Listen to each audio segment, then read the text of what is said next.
India and Pakistan have issued a joint statement to strictly observe the 2003 ceasefire agreement along the line of control.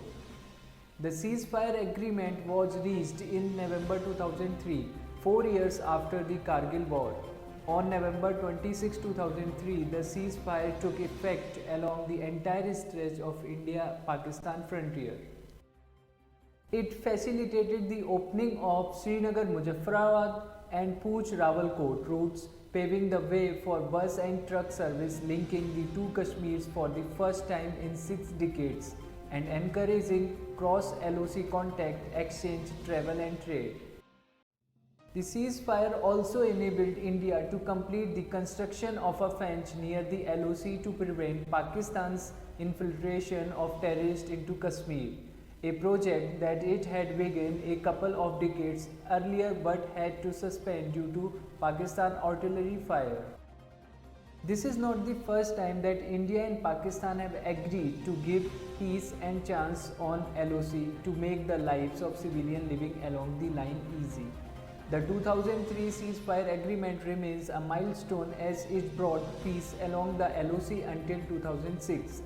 Between the 2003 and 2006, not a single bullet was fired by Jawans of India and Pakistan. But since 2006, ceasefire violation became the norm with increasing frequency. Recent years have seen an increasing number of ceasefire violations despite an agreement reached in 2018 to add it to the 2003 ceasefire agreement. This put a question mark on how long the fresh commitment to ceasefire along the LOC can hold, especially with the summers approaching. As the matter of annual routine, terror infiltration bids from Pakistan increase as summer begins in the Kashmir Valley.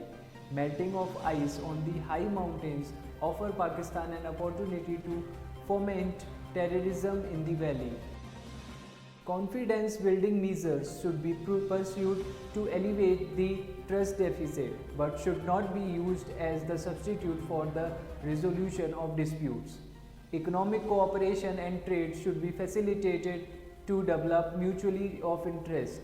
The problems of terrorism and non-state actors need to be addressed jointly through institutionalized mechanisms. If the new resolve on ceasefire holds, several low-hanging fruits are available to further improve the atmosphere between the two countries, including the restoration of full-strength diplomatic missions on both sides.